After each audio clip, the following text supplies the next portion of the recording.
తెలంగాణ రాష్ట్రంలో రేవంత్ రెడ్డి సర్కార్ కూలిపోవటం ఖాయమంటూ బీజేపీ రాష్ట్ర అధ్యక్షుడు ఎం రామచంద్రరావు చేసిన కామెంట్ ఇప్పుడు సెన్సేషన్ గా మారింది.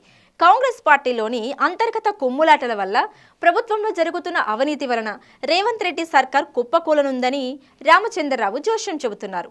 5 ఏళ్ల పాటు తమని చక్కగా పాలించమని ప్రజలు ఎన్నుకుంటే మరి ఇంతలోనే రేవంత్ రెడ్డి సర్కార్ ఎందుకు కూలిపోతుంది?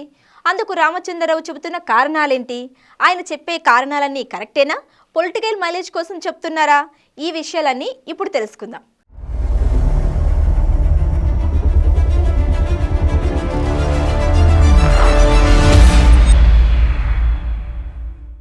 Hi hello welcome to Khyati connects. నేను సిరి. ఫీజు రీఎంబర్స్మెంట్ ఇవ్వకుండా విద్యార్థులను మోసం చేసిందని ప్రధానంగా రేవంత్ రెడ్డి సర్కార్ని నిలదీస్తున్నారు రామచంద్రరావు. దీని వలన విద్యార్థుల చదువులు అర్ధాంతరంగా ఆగిపోతున్నాయని, పేరెంట్స్ ఎంతో ఆందోళన చెందుతున్నారని ఆయన చెబుతున్నారు. ఈ విమర్శలలో వాస్తవం ఉంది. అయితే ఇంత మాత్రానికే రేవంత్ రెడ్డి సర్కార్ కూలిపోతుందా? ఫీజు రీఎంబర్స్మెంట్ ఇచ్చి తీరాలంటూ సోమవారం నుంచి తాను 48 గంటల పాటు నిరాహార దీక్ష చేపడుతున్నానని ఆయన ప్రకటించారు. ఒక ప్రతిపక్ష నాయకుడిగా ప్రభుత్వాన్ని నిలదీసే హక్కు ఆయనకుంది. అలాగే నిరసనను తెలిపే హక్కు కూడా ఉంది. ఇంత మాత్రానికి రేవంత్ రెడ్డి సర్కార్ దిగొస్తుందా? న్యూఢిల్లీలోని తెలంగాణ భవన్లో ఆయన విలేకరులతో మాట్లాడారు. తెలంగాణలో అస్సలు పరిపాలన అనేది లేదని ఆయన ఆరోపించడం వాస్తవమేనా?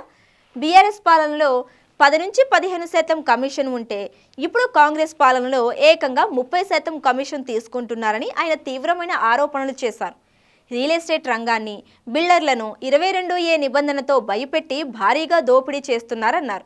బీఆర్ఎస్ది కుటుంబ పాలన అయితే రేవంత్ రెడ్డిది బ్రదర్స్ పాలన అని ఆయన చేస్తున్న కామెంట్ వైరల్గా మారింది. తెలంగాణలోని భూముల సమస్యపైన బీజేపీ శాసనసభాపక్ష నేత ఏలేటి మహేశ్వర్ రెడ్డి నాయకత్వంలో రాష్ట్ర వ్యాప్తంగా కలెక్టర్ల ముట్టడి కార్యక్రమాలు, పోరాటాలను చేస్తుంది బీజేపీ.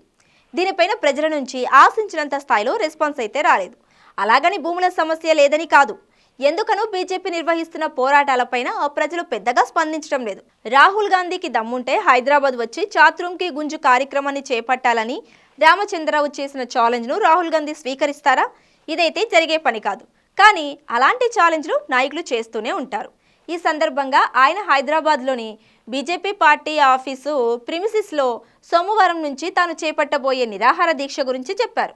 పోలీసులు ఎన్ని ఆటంకాలు సృష్టించినా మంగళవారం మధ్యాహ్నం వరకు నిరసన దీక్ష కొనసాగుతుందని కుండబద్దలు కొట్టి మరీ చెప్పారు.